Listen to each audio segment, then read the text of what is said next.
Selebar ini kok bisa nggak robek sih? Wah, martabak Aceh dan roti canai punya atraksi unik saat dibuat Secret Lovers. Adonannya dilebarkan hingga tipis, lalu diputar dengan cepat. Tapi di balik gerakan tangan yang lihai, ada rahasia adonan yang elastis.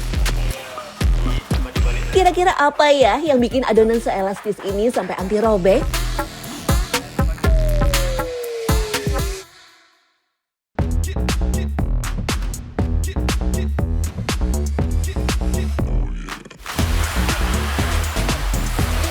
Secret Lovers, warung martabak di Kuta Alam, Kota Banda Aceh, gak pernah sepi setiap hari loh.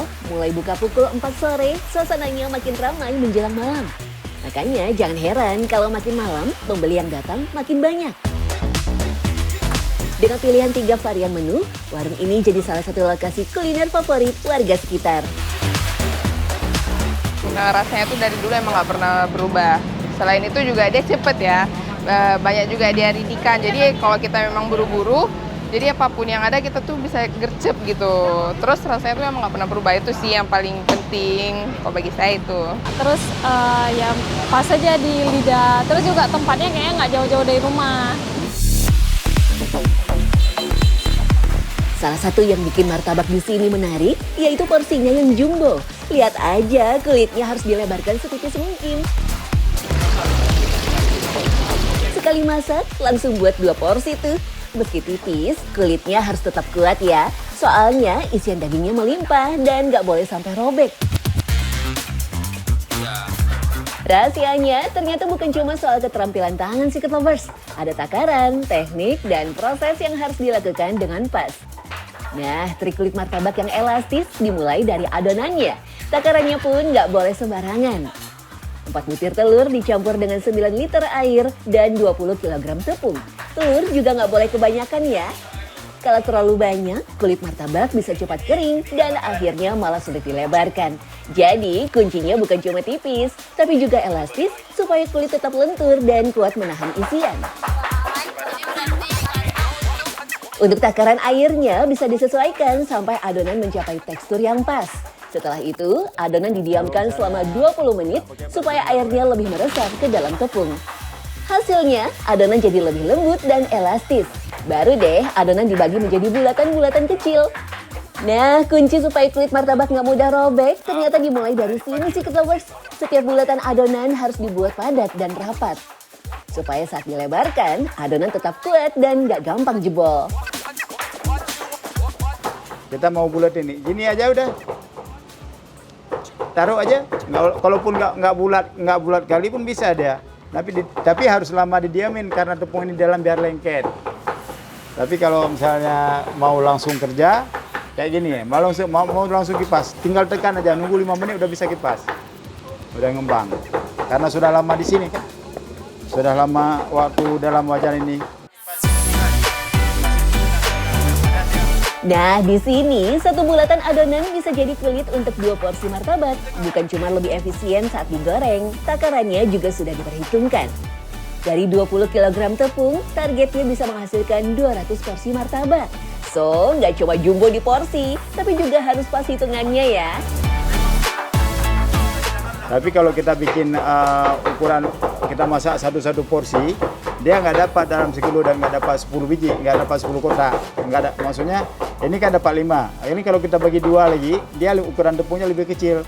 Kita buat satu-satu nggak bisa dapat.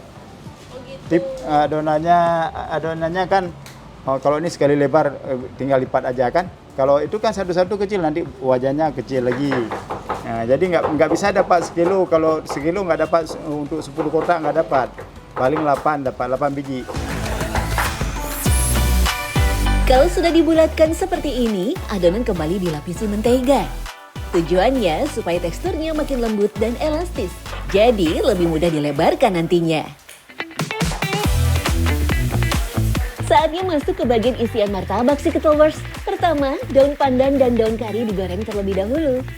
Daun pandan memberikan aroma harum yang lembut, sekaligus membantu mengurangi aroma khas daging. Sedangkan daun kari aromanya lebih kuat dan jadi salah satu ciri khas martabak Aceh. Setelah aromanya keluar, baru deh bumbu giling dimasukkan. Kemudian dimasak sekitar 25 menit sampai bumbu benar-benar matang dan aromanya makin harum.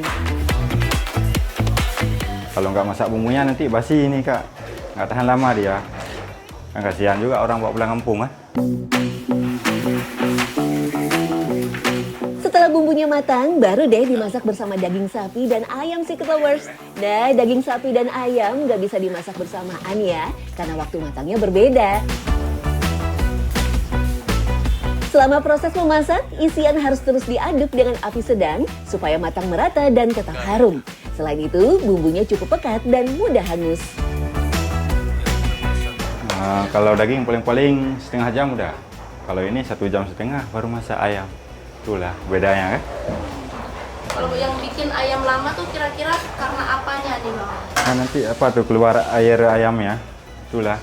Nanti bumbunya jadi banyak lagi. Ya, itu makannya lama. Kalau daging sapi kan dia meresap terus. Nah, itu cepat kering. Kalau udah kering udah bisa.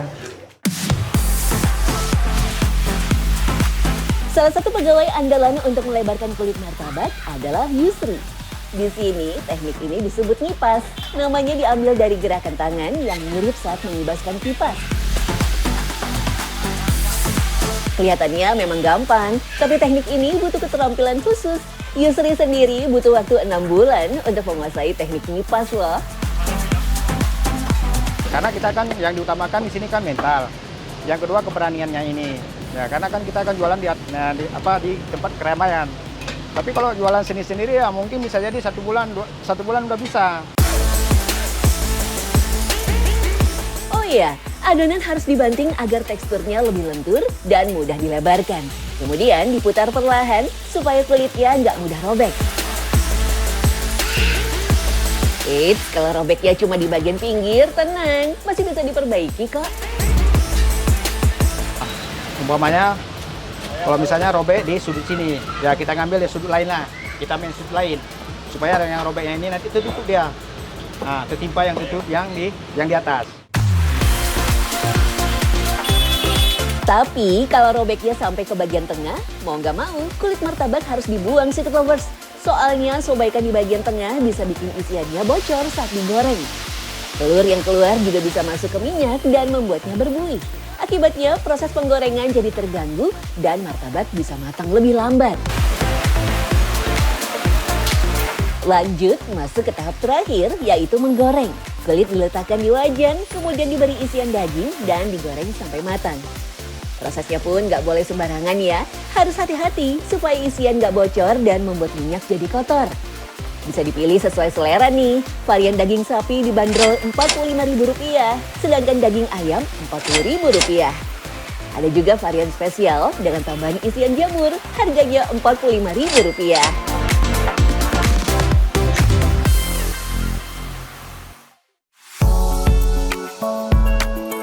Nggak cuma martabak yang butuh kulit elastis, roti canai juga punya kunci yang sama. Kulit roti canai lebih tipis dengan pilihan isian yang juga lebih beragam. Satu adonan bisa menghasilkan hingga 100 porsi tuh. Nah, bedanya dengan adonan martabak, air untuk roti canai harus dituang sedikit demi sedikit. Cara ini membantu mengontrol tekstur adonan supaya tetap lembut dan elastis saat dilebarkan. Kalau dimasukin untuk bertahap mungkin karena agar menjaga kestabilan suhu tepungnya aja. Ya. Kurang lebih seperti itu. Misal dimasukin semua kah di awal gitu bisa nggak? Kalau untuk masukin semua di awal nggak bisa karena tepung ini harus dijaga suhunya. Iya Pak, dia tuh panas ya? Bisa panas. Kalau panas dia nanti tepungnya seperti alot atau kalau kita tebar tuh nggak lebar-lebar ya. Proses mengadoni roti canai memakan waktu sekitar 30 menit. Khusus 15 menit pertama, air dituang bertahap setiap 5 menit sekali. Setelah itu, adonan tinggal diaduk sampai kalis deh. Meski sudah menggunakan mesin, kualitas adonan tetap harus dicek ya. Soalnya, adonan yang pas akan menentukan kulit roti canai yang lembut dan elastis. Sama seperti kulit martabak, adonan roti canai juga harus didiamkan dulu selama 1 jam. Setelah itu, baru deh adonan dibentuk menjadi bulatan. Nah, Secret Lovers, teknik kipas ini ternyata nggak cuma sekedar mengayunkan tangan. Setiap tangan punya peran masing-masing supaya kulit roti canai bisa melebar tipis, tapi tetap elastis dan nggak mudah robek. Kalau tangan mungkin untuk tangan kanannya dia kayak gini telapaknya, kalau tangan kiri nah begini. Jadi yang ini fokus buat angkat aja, yang tangan kiri ini fokus buat dorong gitu. Kulit roti canai yang robek bisa juga karena teknik mengipas yang terlalu kencang atau terkena kuku. Nah, kalau selama ini kita kenal roti canai berbentuk bulat, ternyata ada juga yang dibuat kotak. Yang berbentuk bulat biasanya disebut roti bun. Bentuk ini cocok untuk isian yang lebih ringan seperti selai atau susu. Sedangkan yang berbentuk kotak biasanya untuk isian yang lebih berat seperti pisang atau durian. Apapun bentuknya, isiannya harus dibungkus rapat ya, supaya nggak bocor dan tetap aman saat dimasak. Soal harga, roti canai di sini masih cukup terjangkau Secret Lovers. Harganya bervariasi, mulai dari Rp17.000 hingga Rp29.000 tergantung isiannya. Paling pasti dinikmati saat malam hari, apalagi ditemani segelas es kopi. Kalau kalian suka yang mana nih Secret Lovers? Martabak atau roti canai?